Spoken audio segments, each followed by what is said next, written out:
ingredients that are banned or heavily regulated in other countries.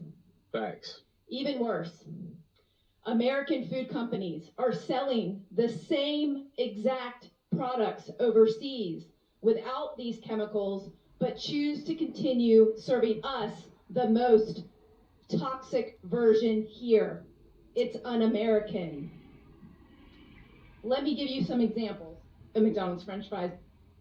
In the US, there's 11 ingredients. In the UK, there's 3, and salt is optional.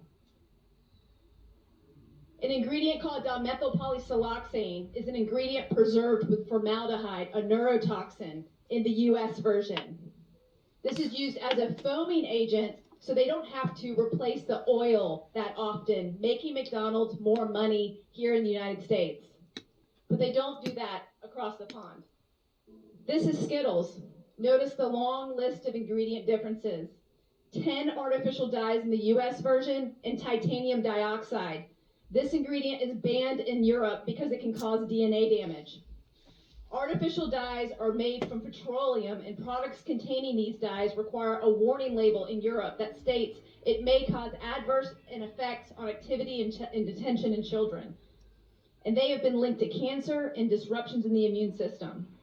This on the screen back here is Gatorade. In the US, they use red 40 and caramel color. In Germany, they don't. They use carrot and sweet potatoes to color their Gatorade. General Mills is definitely playing some tricks on us. They launched a new version of Trix just recently in Australia. It has no dyes. They even advertise that, when the US version still does. This is why I became a food activist.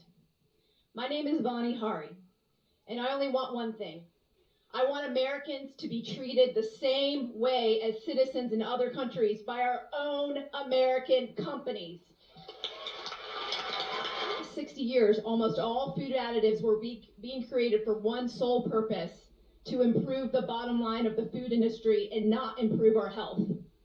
These chemicals were created to mimic real food, to make it easier and cheaper for food manufacturers to preserve their food, to make it last longer on the shelf, to help manufacturing, and sinister of all, to allow them to create products that are more addictive in nature. I ended up quitting my lifelong career as a corporate management consultant to investigate and write about food full time. During my investigations, I found an alarming discovery. We use over 10,000 food additives here in the United States, and in Europe, there's only 400 approved.